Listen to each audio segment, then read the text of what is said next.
Live from New Delhi, you're watching DD India, India's voice to the world. I'm Mark Lynn. Namaskar. Coming up on News Hour.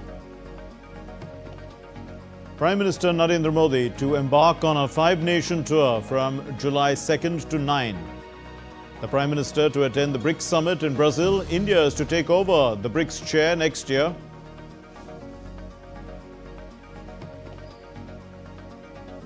The IAEA says Iran could resume uranium enrichment within months as core infrastructure survived the US airstrikes.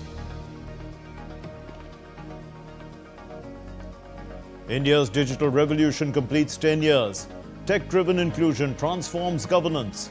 PM Modi highlights youth-led innovation and self-reliance. Europe swelters under relentless heatwave as temperatures soar past 40 degrees Celsius from London to Rome.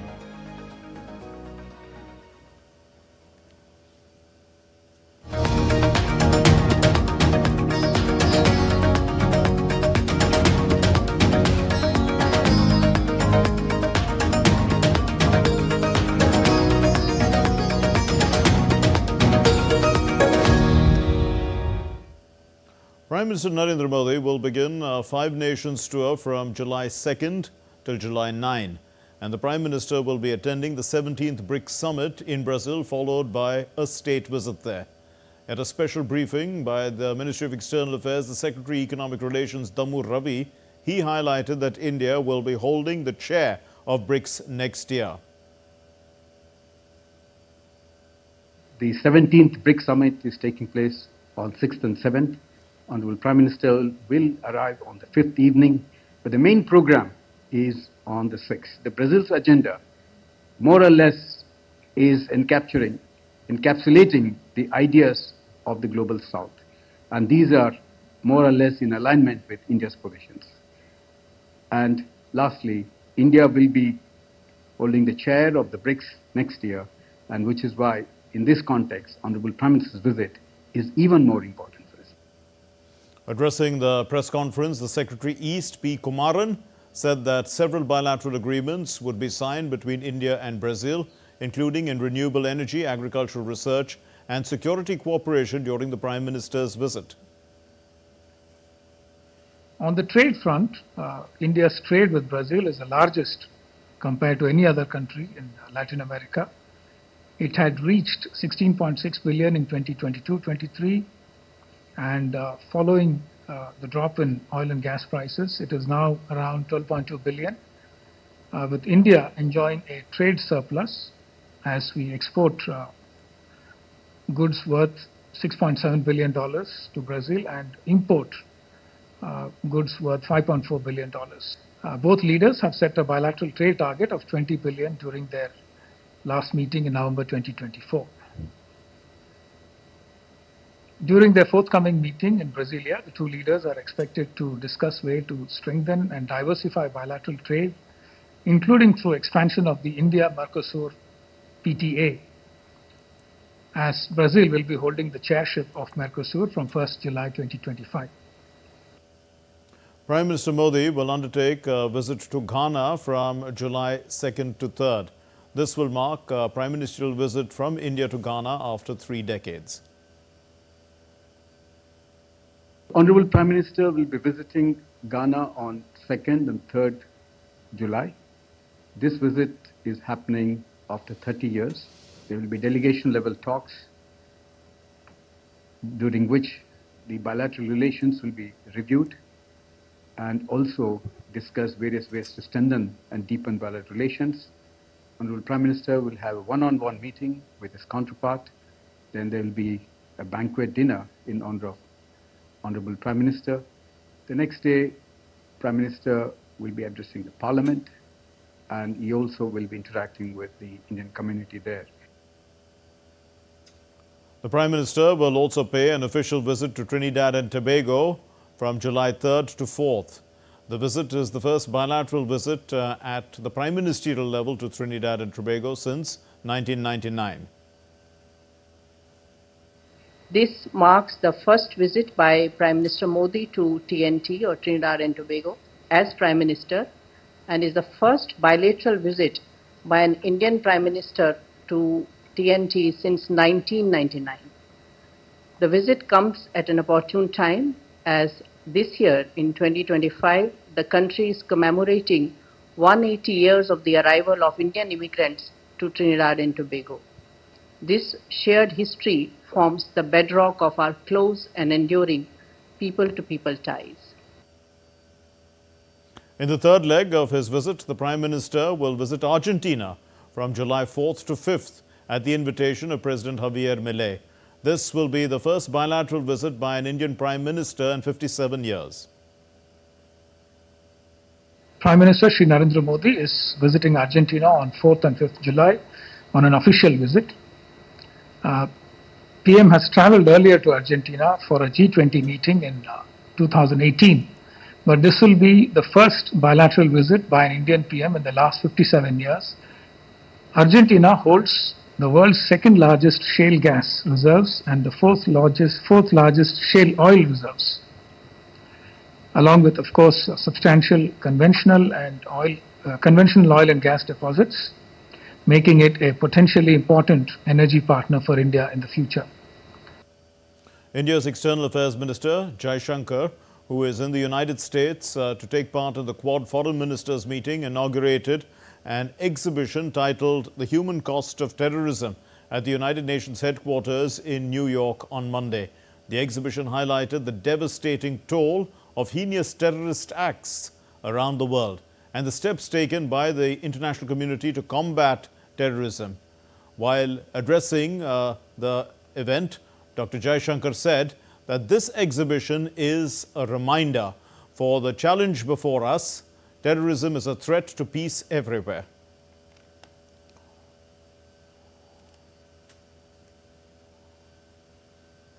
In a landmark move to bolster maritime cooperation in the Indo-Pacific, the Coast Guards of the Quad nations, India, Japan, the United States and Australia, they have launched the Quad at Sea Ship Observer Mission. As part of this first-of-its-kind initiative, 2 officers, including a woman officer from each country, have embarked aboard a U.S. Coast Guard cutter, Stratton, now sailing, in fact, towards Guam. Anchored in Wilmington, in the Wilmington Declaration, this mission, it underscores the Quad's commitment to a free, open, inclusive and rules-based Indo-Pacific. It aims to boost joint maritime readiness through enhanced interoperability and operational coordination. India's participation reflects its maritime vision of Saga and supports regional initiatives like the Indo-Pacific Oceans Initiative. The Quad at Sea Observer Mission, it sets the stage for a symbolic Quad Coast Guard handshake, strengthening trust and deepening cooperation among like-minded partners as they navigate growing global maritime challenges together. The U.S. Senate Republicans have pushed on Monday President Donald Trump's sweeping tax cut and spending bill, despite deep divisions within their own ranks over its expected $3.3 trillion impact on the national debt. A new report from the non-partisan Congressional Budget Office warns the bill could add $800 billion more to the debt than the version passed by the House last month, pushing the overall debt past $36 trillion. Many Republicans reject that estimate, arguing that by extending these current policies, they are not going to add to the deficit. But global bond investors, they are already signaling concern, looking to reduce their exposure to U.S. Treasuries. Meanwhile, Democrats are hoping the eye-popping debt figures will rattle enough fiscally conservative Republicans to break ranks, even though the party currently controls both chambers of Congress. On Sunday, the Senate narrowly passed a procedural motion by 51-49, clearing the way for a debate on this bill. Let's vote. This is good for America. This is good for the American people. It's good for working families. And it's been a long debate. I know people are weary. But at the end of the day, we want to get this done so that this country is safer and stronger and more prosperous, not only for today, but for future generations of Americans. And Jessica Taneja has been following the story closely. She joins us now. Jessica, how much of a strain on the U.S. Treasury is the big, beautiful bill? And was it easy getting it, to this stage? If you look at the net favorability rating of this bill across United States networks, or be it the Pew Research, it's somewhere close to minus 19 and goes up till minus 29. So, Mark, that doesn't give a good picture about how well this is being accepted and how difficult it has been for American lawmakers to even debate on very specific aspects of this entire big, beautiful bill that Donald Trump has put forth at the helm of affairs, and certainly would be looking for more bolstered support to sort of put it back on his table as he anticipates by the 4th of July. Now, looking at the hurdles right now, as you pointed out, it was, in fact, it is facing scrutiny now, and it would need that majority in the Senate before it can be given back to the House and then again for the president's signature as he anticipates on the 4th of July. But before that, well, the discussion is going on. There are a lot of implications of this bill that are being discussed by both sides, both the Republicans as well as the Democrats, specifically on the kind of cuts it has and how it affects the American taxpayer and the ordinary individuals. To begin with, this bill, according to the Congressional Budget Office, which has made an estimate of how and an understanding analysis of how this bill would affect the American economy and would change the structure altogether in the near future. First, of course, it would leave more than 11.9 million people without health insurance. That could be a very big concern. On the other hand, a lot of people, roughly around an estimate of 70 million or more, depend on this health insurance and these health covers, which again would significantly impact them. And these points are being debated. To what effect should this be put forth in motion?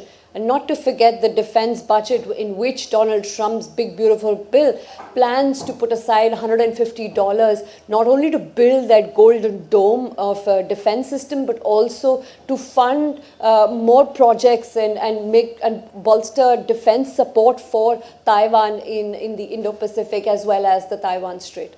Yes, Jessica, but for a president who is always bothered about ratings, how popular is this bill? You were mentioning it doesn't seem to be very popular among the, American public as per media reports.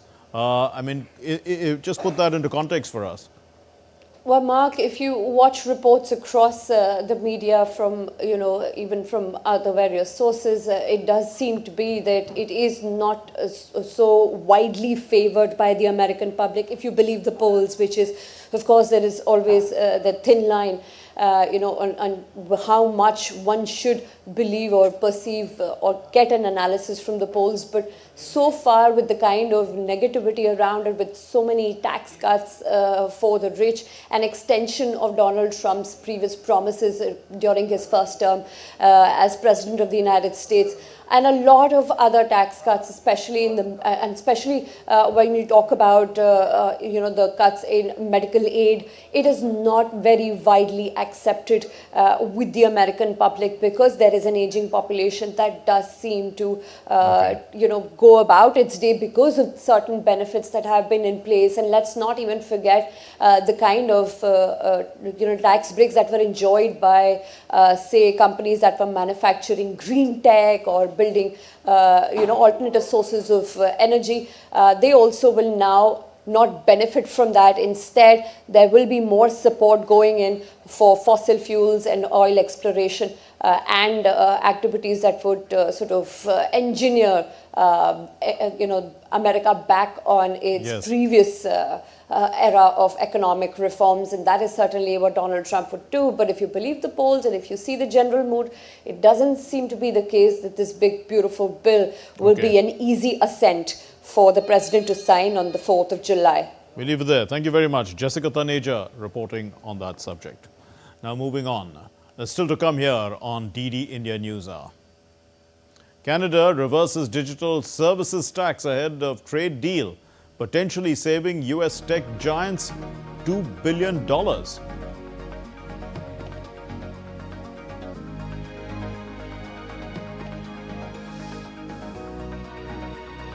Jerusalem court postpones Israeli Prime Minister Netanyahu's corruption trial hearings this week.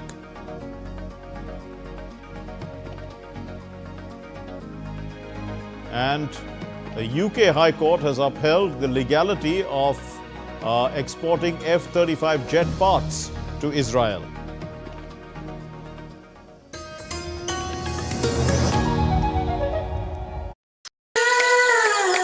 The land of forests, nature's hidden jewel. Jharkhand is a traveler's paradise. Get ready for a sensory extravaganza, complete with ancient traditions and world-class lifestyles, breathtaking scenic beauties and heart-stopping adventure.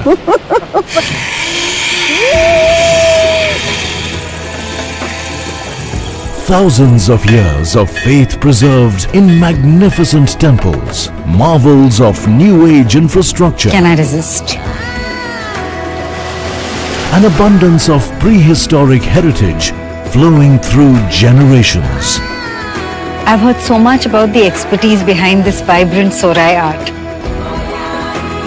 Discover new horizons. Discover yourself. Discover Jharkhand. Postcards from Jharkhand on National Geographic.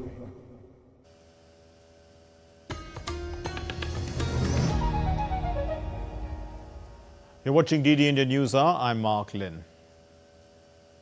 The Reserve Bank of India today released its June 2025 edition of the Financial Stability Report, offering a deep dive into the health of the Indian financial system.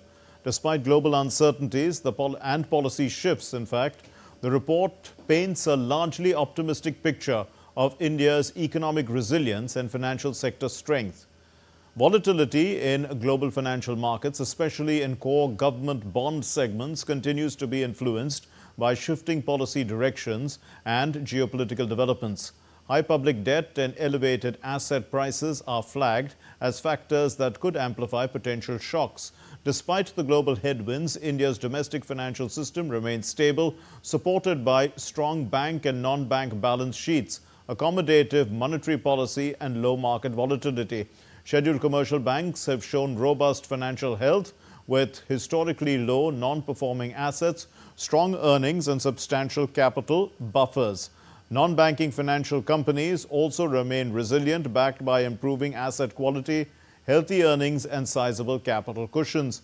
The insurance sector continues to maintain a consolidated solvency ratio above the minimum threshold, signaling stability in the sector. Stress tests further confirm the resilience of mutual funds and clearing corporations, indicating broader financial market stability. India's index of industrial production saw a 1.2% year-on-year increase in May 2025, driven by growth in manufacturing sector at 2.6%. The quick estimates of IIP stands at 156.6 against 154.7 in May. This is for June we are talking about. Now, the indices of the industrial production for mining, also for manufacturing and electricity sectors for the month of May 2025 stood at 136.3, 154.3 and 216.0 respectively.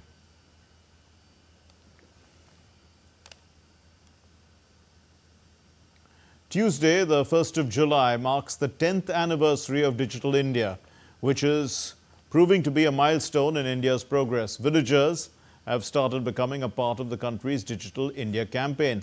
Government work related to health, education and judicial services has started happening digitally. Now, over the last few years, through Digital India, India has set an example of how right use of technology can prove to be revolutionary for development of humanity. Let's take a look. In fact, we'll come back to that story because we have a little problem rolling it. But, you know, the Goods and Services Tax, or GST, widely hailed as one of the biggest economic reforms in post-independence India, will on Tuesday complete 8 years of its success, with collections soaring to a record 22.08 lakh crore rupees in 2024-25, marking a year-on-year growth of 9.4%, with the number of taxpayers in its ambit surging past 1.51 crores. So the Prime Minister Narendra Modi, had called GST path-breaking legislation for New India at its launch on July 1, 2017. 8 years on, the numbers speak for themselves, reflecting India's strong fiscal position. The average monthly collection, in fact, stood at 1.84 lakh crore rupees in 2024-25, a blockbuster year. In 2020-21, the total collection was 11.37 lakh crore rupees, with a monthly average of about 95,000 crore rupees.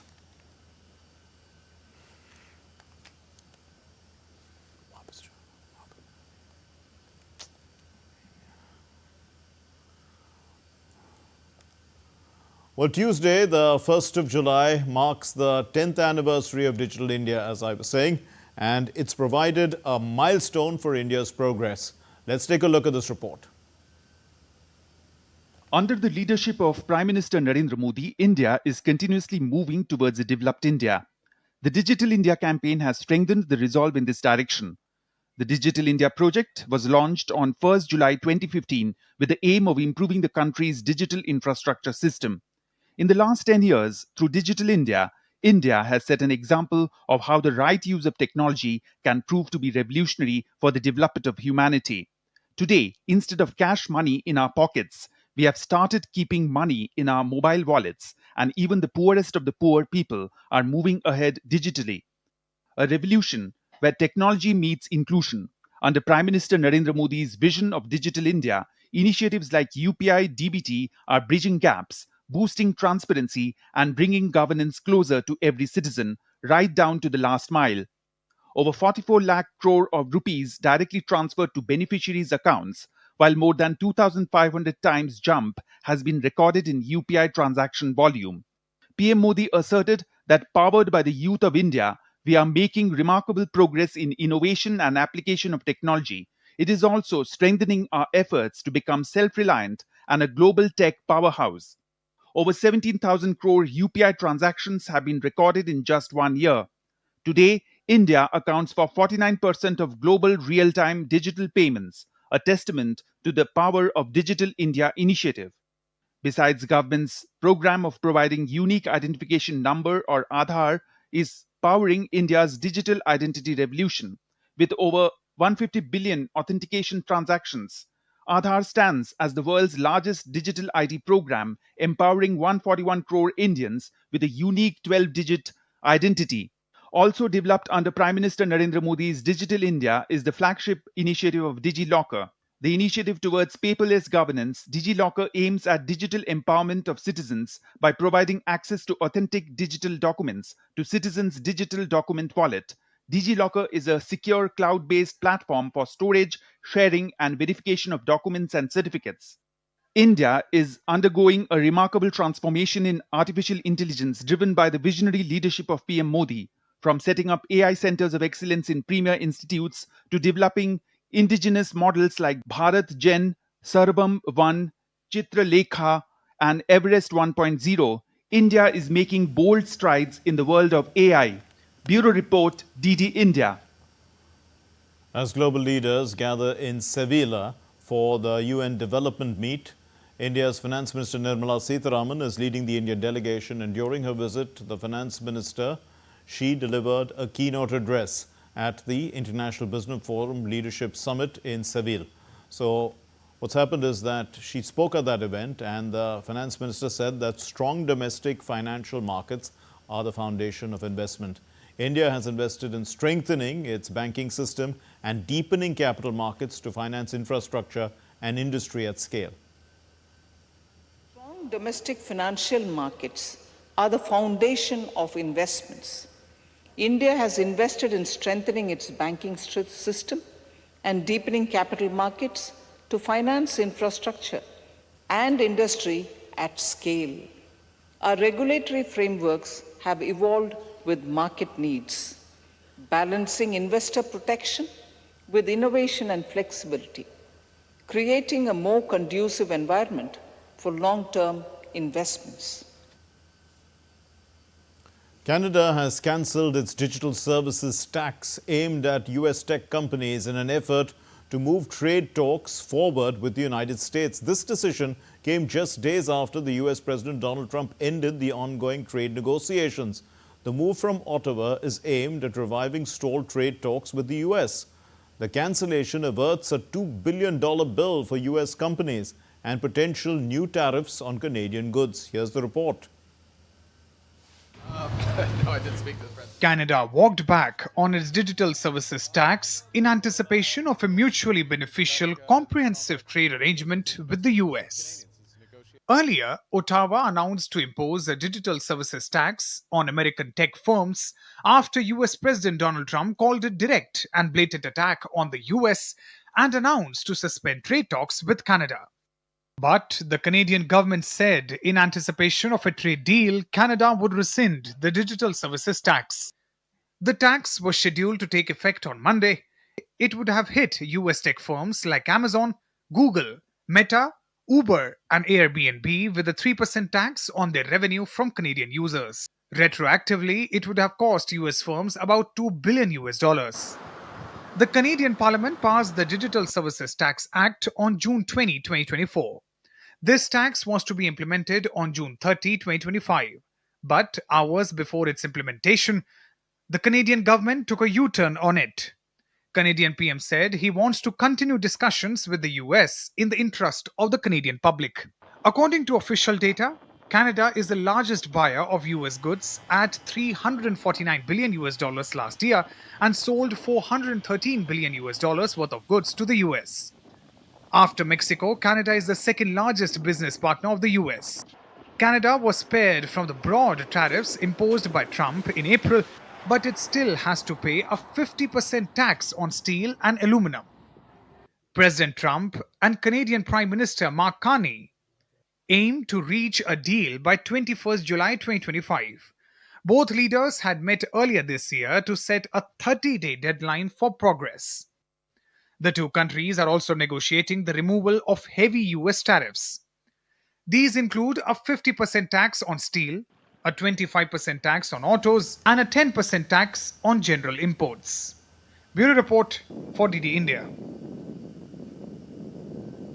Britain's High Court on Monday ruled that the government's decision to allow the export of F-35 jet parts to Israel is lawful, despite accepting that they could be used in breach of international humanitarian law.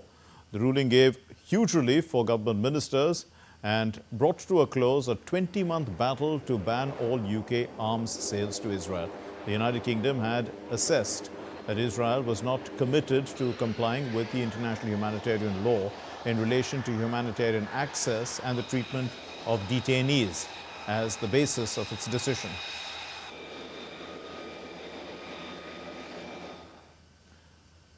Still in Israel, and the Jerusalem District Court cancelled Prime Minister Benjamin Netanyahu's corruption trial hearings this week, accepting his request, citing classified diplomatic and security grounds. Netanyahu had been indicted in 2019 for bribery, fraud and breach of trust, but he's denied these charges, calling them a left-wing witch hunt. Donald Trump has claimed a Gaza ceasefire is near, though details remain unclear. Now, the rulings, they align with heightened efforts, in fact, to resolve the Gaza conflict post-Iran war. The decision followed US President Donald Trump's social media post suggesting that the trial could hinder Netanyahu's negotiations with Hamas and Iran. The Ukrainian President Volodymyr Zelensky has signed a decree on the country's withdrawal from the Ottawa Convention, which bans the production and use of anti-personnel mines. This is a presidential website which has said so. And in a video message also, Zelensky has emphasized that Russia was never a member of the convention, not even during its conflict with Ukraine. A senior Ukraine lawmaker said that parliamentary approval is still needed to withdraw from the treaty. Ukraine ratified the convention in 2005.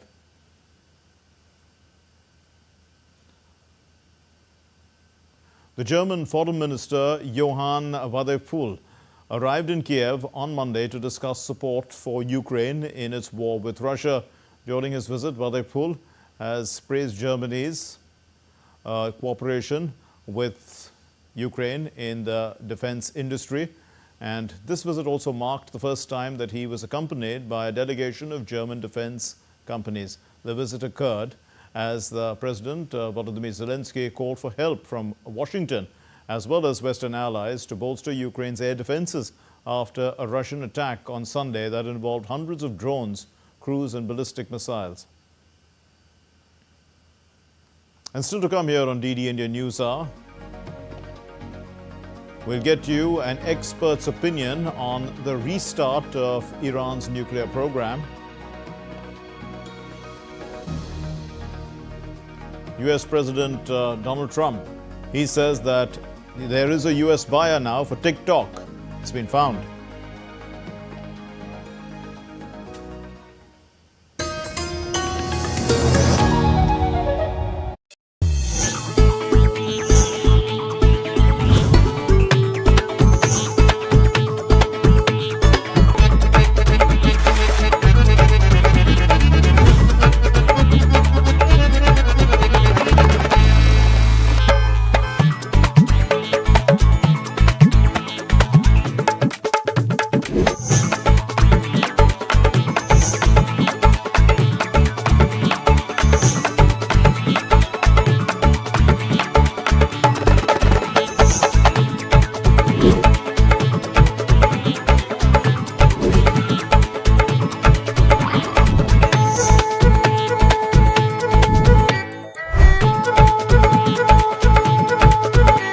Welcome to Jaipur.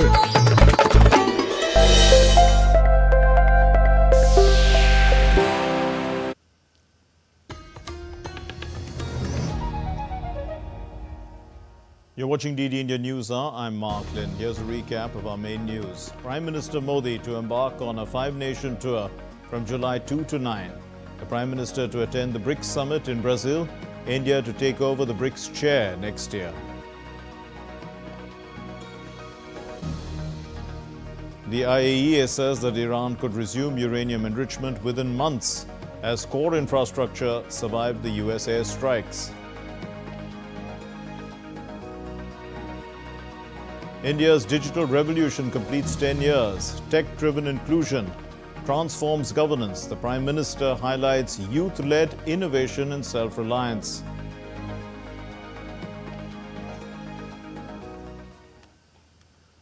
Despite recent US and Israeli strikes on Iran's nuclear facilities, the IAEA warns that Tehran could resume uranium enrichment within months. The uncertainty surrounding Iran's sizable stockpile of 60% enriched uranium further heightens concerns.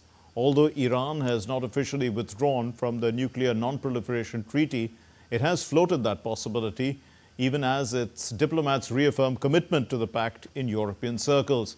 Let's take a look at this report.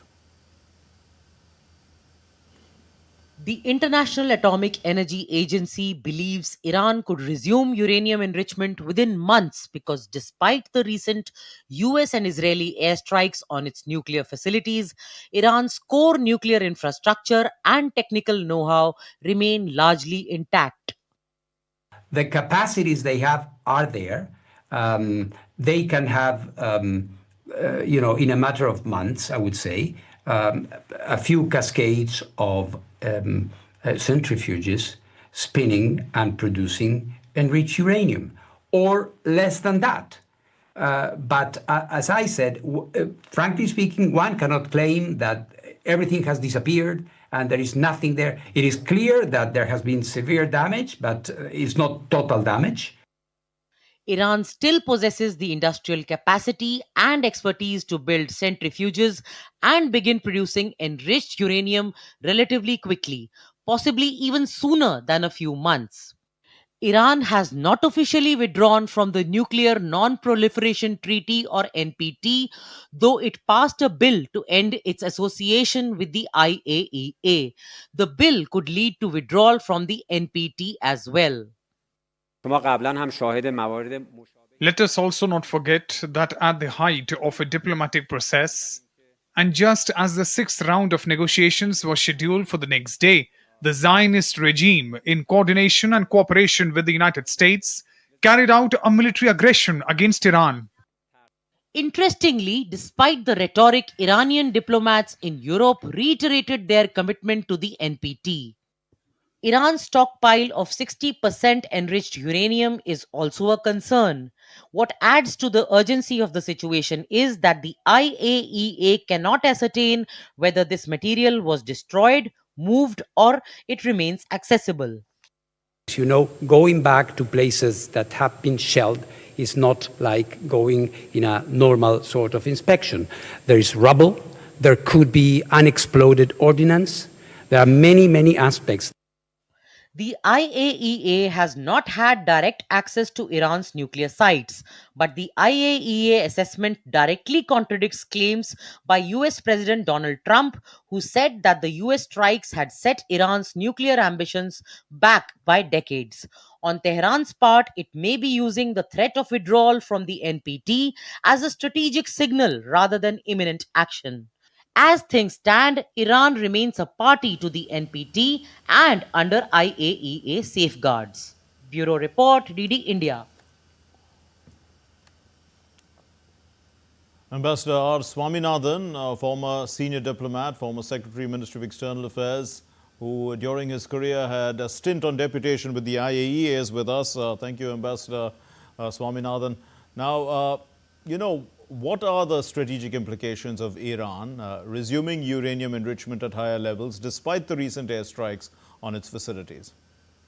There are, Mark, thank you very much for having me. Yes. But there are two aspects. One is, does Iran wish to resume immediately? I mean, is that a possibility even? As you know, your bureau reports just mentioned that the nuclear facilities in terms of Natanz, Fordo, and Isfahan, they are severely damaged. Of course, there are various kind of interpretation as to what is the extent of damage. And US, of course, has clearly mentioned so far that is obliterated. Whereas Israel has been saying that it has been set back by few years. And of course, IAEA also says that serious damage as well as Iran. The fact of the matter is that Iran has been able to enrich uranium up to 60%. So to go for higher enrichment, it is always easily possible. But have they done it? They did not do it in the past. Will they be doing it now? That, of course, is a matter of speculation. But the fact is that from all factors considered at this point of time, that Iran would probably go in a more cautious manner. Say, for instance, after the attack that happened, Iran's air defense was completely, in a sense, collapsed. So with all these implications and the fact that, if they do not get to the negotiating table, there will be other serious implications which will be coming. So I would imagine that Iran will get back to the negotiating table. They do not have, their facilities are not up and running at this point of time. They are severely damaged, though they may have centrifuges. So this is what is the present status. Ambassador Swaminathan, also, how credible are Rafael Grossi's assessments about Iran's nuclear capabilities? I mean, there is no access to the sites. So do they also reveal the limitations for international monitoring at the current time? IAEA was established in 1957. So their safeguards department has 70 years of expertise. At this point of time, internationally, there are about 30 countries which operate nuclear power plants. So IAEA has been safeguarding many of these facilities. I would say almost 99% of these facilities. They do have a major expertise in terms of safeguards. And also over a period of time, IAEA's expertise had developed in terms of its expanded. Say, for instance, when it originally started, it was only the declared material and the declared facilities need to be inspected. But then after the 1991 Gulf War, IAEA, along with all the other member states, developed what is called an additional protocol. As per this additional protocol, the countries which have signed NPT and which have signed additional protocol also, has to not only declared facilities, IAEA has now the capacity to find out what is undeclared through expanded kind of a reporting, environmental sampling, and inclusive and intensive inspection. Therefore, I would say at one level, the expertise of IAEA cannot be questioned. But then in terms of sometimes what happens is there can be a minor political overtones in terms of things being reported. But otherwise, IAEA is a professional organization and they have a capacity to be able to find out whatever is happening in most of the countries. So you said that Iran would likely return to negotiations, but to what extent, is Iran's threat to leave the NPT a negotiating tactic versus a genuine pivot towards, a nuclear weapons capability? You would have, of course, I think it came in your bureau reports also, that the Majlis of Iran has already passed a bill which says that they will have to stop the cooperation with IAEA. But then that is only the first step. The second step also has been done because it needs to be approved by Iranian Guardian Council, which already happened 2 days ago. But then the important thing is it has to go through further 2 steps. It has to be approved by the Iranian Supreme National Security Council and also by the Supreme Leader subsequently. So at this point of time, though this was done 2-3 days ago, Iran has not gone to that stage. Today, of course, the spokesperson of the Iranian Foreign Ministry, what he mentioned was that he was probably expressing rather a concern that the safety and security of IAEA inspectors. So I think it's a kind of a negotiating tactic to kind of up the ante. As such, see, for example, if Iran had wished to leave NPT, they could have done quite some time ago because they know the implications if they were to leave the NPT. So, which is a big restraint for them not to leave the NPT, because if they leave NPT, then what happens? In fact, they're already under severe sanctions, and then it is going to be even much worse. And the fact that Iran had a only restrained attack in response to US attack on its nuclear facilities itself in a manner indicates that they would be more willing to have a negotiated solution eventually rather than, leaving NPT and other aspects. Ambassador Swaminathan, also, what does there seems to be a lack of international response. One would say it's not showing that kind of interest in the nuclear issue of Iran. Does it signal, something about the state of nuclear diplomacy and its usefulness, actually? Or people are just, expecting big powers to play a big role? The thing is that in terms of leverage on Iran for other countries, they were somewhat limited. So, but at the same time, if you say there was a lot of international concern, every country, including us, every one of us wanted the things to be de-escalated, and no one wanted a full-fledged war in that region, because that would mean that like the entire oil and other economic-related issues will be very severely impacted. In fact, as far as we are concerned, we also have a large population, Indian population, which is in Gulf. Therefore, I would say that international concern was very much there. But then, as you were mentioning, that it was the US which held the cards. And even if you take the case of US, they did not wish to have a long, prolonged war. What US administration did was a one-time operation, which was targeting their nuclear facilities, which again, of course, there is a different interpretation in terms of whether it was achieved their objectives or not. So therefore, I would say the international concern was very much there. And that is the reason why I think the thing stopped within 12 days. And at this point of time, we have a ceasefire. Okay, we leave it there. Thank you very much, Ambassador Swaminathan, former senior diplomat, former Secretary, Ministry of External Affairs. Thank you for joining us and putting all this into perspective. Now, moving on, the US President Donald Trump said that he had found a buyer for TikTok, the short video app. He said so in an interview, which he described as a group of very wealthy people who are going to be the buyers, whose identities he will reveal in about 2 weeks. He said that the deal that he is developing is going to be needing China's approval to move forward, and that he predicts that the Chinese President Xi Jinping is likely to approve it. The US President earlier this month had extended to September 17 a deadline for the Chinese-based ByteDance to divest the US assets of TikTok, despite a law that mandated a sale or shutdown without significant progress.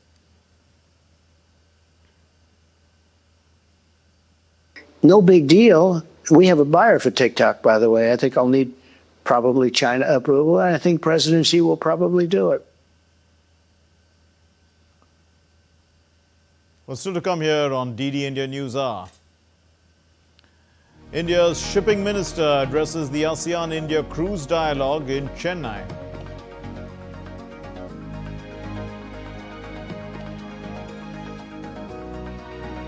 get you updates from the opening day of Wimbledon.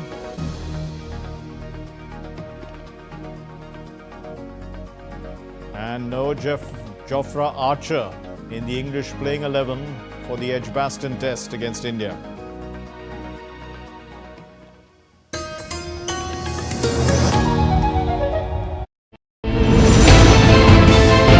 Geopolitics and trade deals. Economic challenges amid development. Hard work and the path to prosperity. It's the economy always. Between walkers, money is what money does and says. Supply creates its own demand. Between the bulls pulls and bears tears. When supply chains globalization and India rises to the podium. We'll get you centered with the economic brief at 8 p.m. every Thursday on DD India.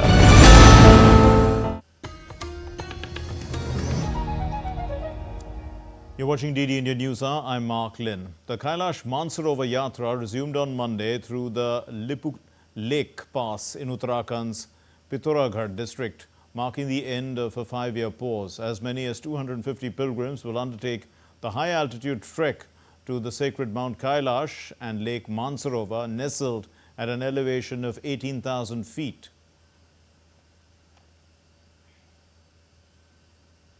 The 4th India-Bhutan Development Cooperation talks of the 13th 5-year plan of Bhutan were co-chaired by the Foreign Secretary of Bhutan, Om Pema Chodin, and the MEA Secretary West, Tanmay Lal, in New Delhi. They reviewed the full spectrum of India-Bhutan development partnership towards realization of the shared vision of His Majesty, the King of Bhutan, and the Prime Minister of India. The talks were held in a friendly and cordial atmosphere, in keeping with the well-established tradition of regular exchanges and unique bonds of friendship and cooperation between the two countries. The two sides agreed to hold the next development cooperation talks in Thimphu at a mutually convenient date. India's Minister of Ports, Shipping, Waterways, Sarbanan Sonowal, he addressed the ASEAN-India Cruise Dialogue 2025 in Chennai. This happened on Monday. The minister said that the India Act East policy is ushering in an unprecedented growth in connectivity, commerce and cooperation between India and the Southeast Asian countries.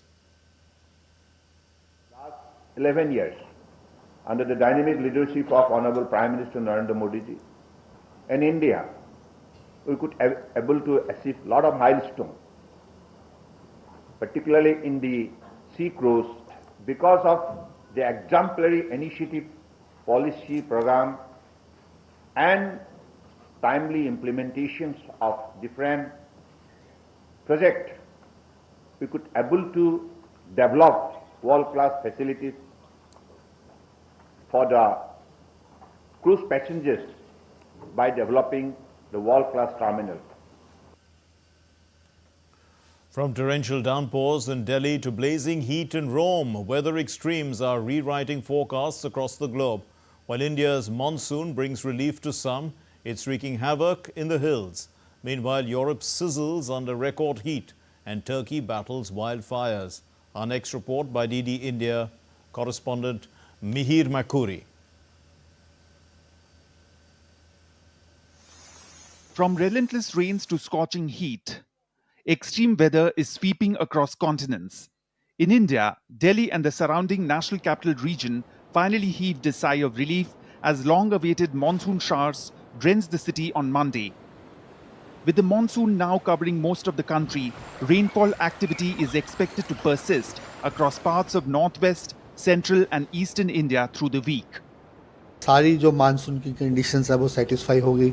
उसके साथ ही अभी एक low pressure area बना हुआ है जो भी north west बे में है। कल तक एक लो प्रेशर एरिया था, सौराष्ट्र कच्छ में था, तो उसके अलावा एक ईस्ट वेस्ट ट्रफ जोन बना हुआ है और ये सारी चीजें मानसून के लिए काफी फेवरेबल हैं। But while the rains bring respite to some, they have unleashed chaos in the hilly states of Uttarakhand and Himachal Pradesh. In Uttarakhand, heavy downpours have thrown daily life out of gear, prompting a red alert for extreme rainfall and thunder showers until July 5th. In neighboring Himachal, The Beas River is in spate, with landslides, road blockages and waterlogging reported from multiple districts. Meanwhile, Europe is reeling under an intense heat wave. Londoners are sweating it out with temperatures crossing 30 degrees Celsius. From Portugal to Italy's Rome, the mercury has soared to nearly 40 degrees, forcing both locals and tourists to find creative ways to stay cool. Really hard currently because the temperatures are above 45 degrees. So what I'm doing is mostly avoiding places with a lot of sun, so walking in shadow, but also a lot of drinks, by a lot of water, because otherwise we will be dehydrated. And also sometimes taking the bus or the taxi to move to other places, because otherwise it's impossible to move yourself in the city. We've been in Rome since yesterday and it's very hot. We often put the dog in the bag because his paws are burning and he can't walk because it's too hot, because he's panting, and it's too hot for us too.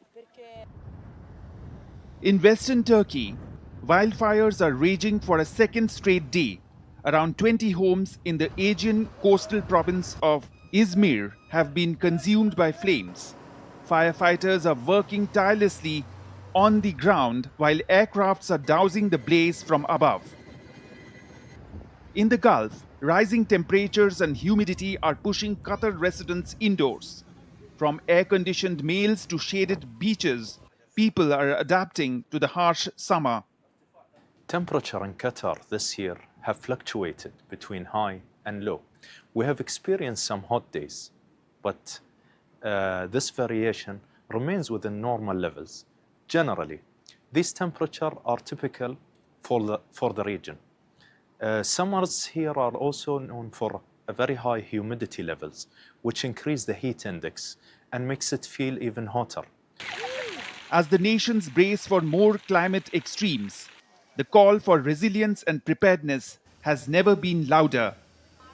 Mihir Makuri's report for DD India. You're watching DD India News Hour. Time now for the sports news. And tennis's oldest Grand Slam, Wimbledon, has got underway in London on Monday. The world number 2, Ariana Sabalenka, she began her campaign with a comfortable win against a Canadian qualifier, Carson Brandstein. She won 6-1, 7-5. Now, the 27-year-old Belarusian is a 3-time Grand Slam champion, but has suffered defeats in the Australian Open and the French Open finals this year. Sabalenka is yet to win a Wimbledon title. The 9th seed Daniil Medvedev suffered a shock first-round defeat to the French journeyman Benjamin Bonzi. The Russian, who reached the semi-finals last year, tumbled out in 4 sets in just over 3 hours. He angrily battered his rackets into the chair and his bag at the end. Now, this is his second consecutive first-round Grand Slam exit. He lost in the first round at Roland Garros to Cameron Norrie. Cricket now, and England have announced their playing 11 for the second test against India, which starts in Edgbaston on Wednesday.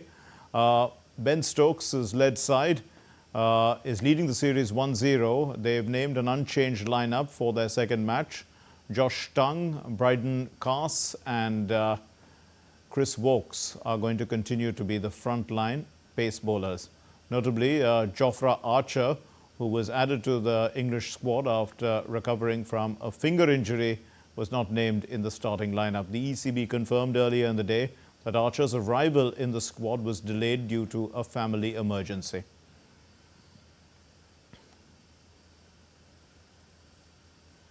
That's all we have in this edition of DD India News Hour. Let's know your thoughts on the news of the day.